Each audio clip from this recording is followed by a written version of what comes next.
কাবিতা মুখার্জি কবিগুরু রবীন্দ্রনাথ ঠাকুরের লেখা পুতুল লেখানা।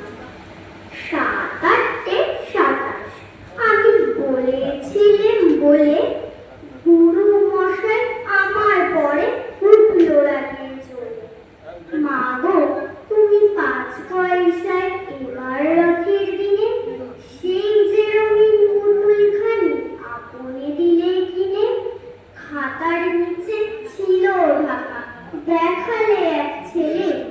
গুরু মশাই রেগে ভেঙে দিলেন ফেলে। বললেন তোর দিন রাত্রি কেবল যত খেলা, একটু তোর মন বসে না পড়াশোনার বেলা। মা গো আমি জানাই কাকে ওর কি গুরু আছে? আমি যদি নালিশ করি এক্ষুনি তার কাছে। কোনো রকম খেলার পুতুল নেই কি মা ওর ঘরে? সত্যি কি আর একটু মন নেই পুতুলের পরে?